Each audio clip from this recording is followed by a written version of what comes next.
황희 문화체육관광부 장관 후보자의 인사청문회에서 도덕성 논란이 도마에 올랐습니다.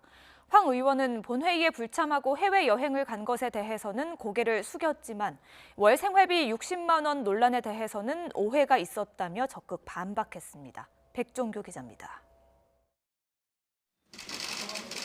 인사청문회가 시작되자 주요 의혹들에 대해 해명을 먼저 요구한 건 민주당이었습니다.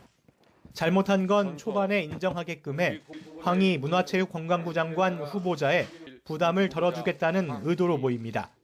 여행 좋아하시나 봅니다. 네, 그래도 그 본회의에 불참하시고 가시면 안 되겠죠. 너무 부적절한 처신입니다. 이렇게 사과도 올리고 많은 지적도 받고 그랬습니다. 그 부분에 있어서는 결과적으로는 매우 부적절한 조사였습니다.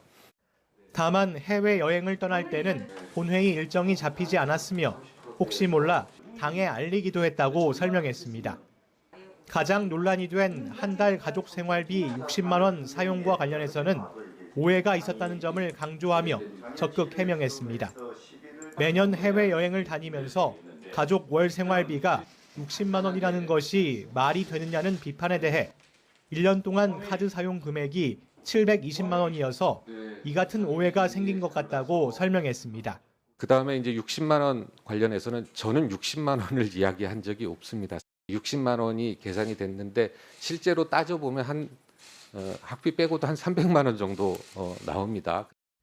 야당에서는 황 후보자의 논문 표절 의혹도 제기했습니다.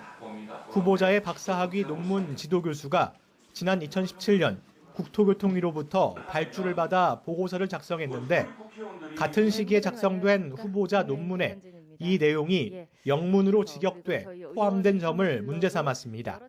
논문을 사실상 국민 돈으로 샀다라는 합리적인 의심을 들 수밖에 없고 이것은 편법도 아니고 심대한 불법행위입니다. 황 후보자는 표절이 아니라며 선을 그었습니다. 논문은 부족합니다만 감히 실제 그다음에 표절 이거를 보더라도 이렇게 한 25% 넘어야 되는데 5% 미만이 나오는데요. 국민의힘은 이 같은 의혹들을 이유로 황 후보자 스스로 거취를 정하거나 문 대통령이 지명을 철회해야 한다고 목소리를 높였습니다.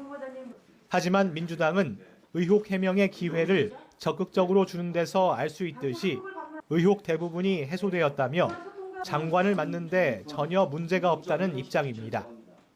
YTN 백종규입니다.